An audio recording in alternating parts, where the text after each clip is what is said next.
Kapamilyas, welcome back to my channel, and for today's video, ikwento ko sa inyo yung naging experience ko sa Binalonan Singing Idol 2022. Kaya naman mag-story time muna tayo habang pinapanood yung mini-makeupan ako ng aking handler and makeup artist na si Katrina Del Campo.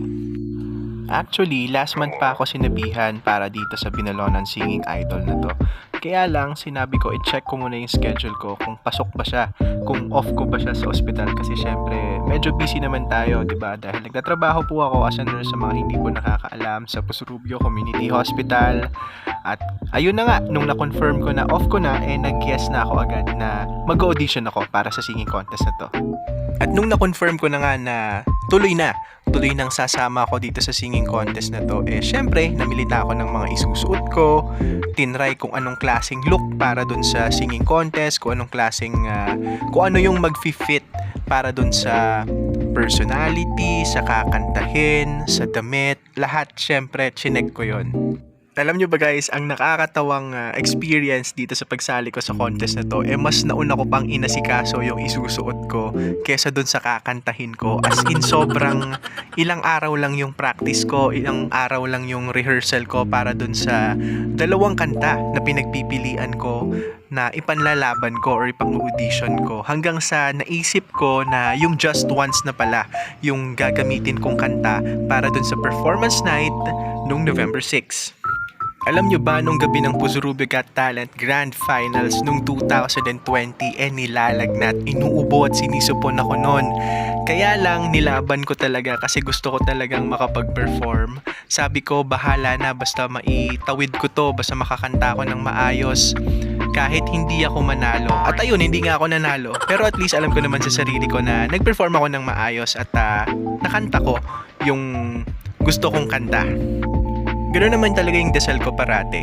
Every time sasali ako ng contest or meron akong kahit anong bagay na gagawin, basta ang alam ko sa sarili ko, dapat magawa ko yun ng maayos, maitawid ko lahat ng maayos. Bonus na lang talaga kapag nanalo. Parang pinaka-reward mo na lang yun pag nanalo. Pero pag alam mo sa sarili mo na nagawa mo ng tama yung dapat mong gawin, nakakataba na yun ang puso. Very fulfilling na yung pakiramdam.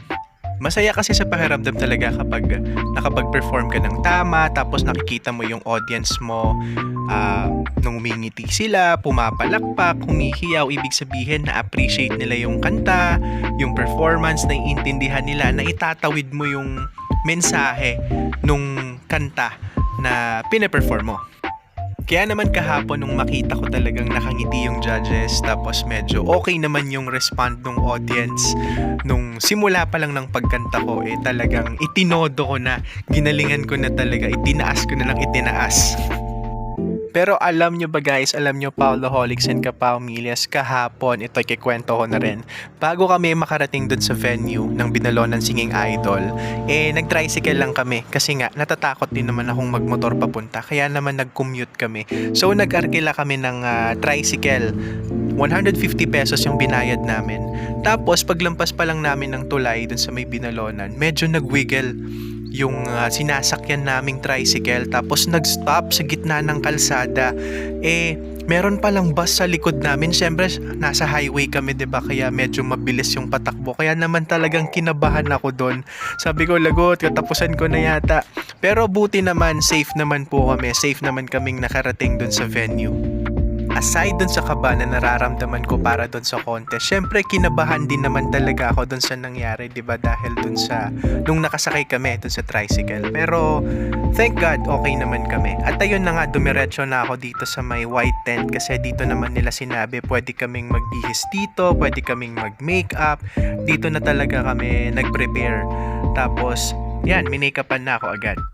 Nagsimula na yung event nung dumating kami. Magpe-perform na yung contestant number 1, kaya naman minamadali na namin yung pagmi-makeup tsaka paghahanda.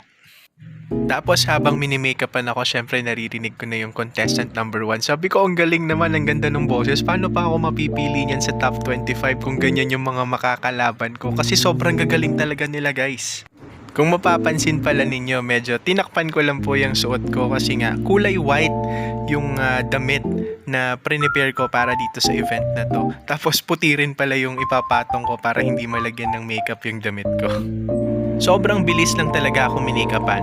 Mabilis yung pagmi-makeup sa akin pero nagustuhan ko naman kasi hindi na nakita yung mga chismis ko sa mukha. At ayan, inayos ko na nga yung buhok ko para dun sa final look. Tapos nilagyan na nung sa labi. Hindi siya lipstick nalimutan ko na kung anong nilagay sa labi ko. Pero sobrang perfect niya kasi parang natural lang talaga yung kulay. Hindi talaga ako marunong mag-ayos ng buhok. Kahit naka-duty makikita nyo ako ang gulo-gulo ng buhok ko. Kaya naman na yan, hindi ako kontento dun sa pag-ayos ko kanina kaya inulit ko. Tapos naawa na rin siguro si Odi kaya tutulungan na niya ako sa part na yan. Kasi nga sabi niya ganito na lang gawin natin. Ayan, inayos pa niya ng konti. Siyempre maraming salamat kay Audi tsaka kay Katrina kasi nga sobrang tinulungan nila ako nung gabing yon para magmukha naman akong presentable dun sa contest. A few moments later. At ayan na nga guys, ayan na yung finished product. Ayan, mukha na akong tao at ready na ako para dun sa Binalonan Singing Idol 2022. Thank you guys for watching this vlog, and if you're new to my channel, please don't forget to like and subscribe.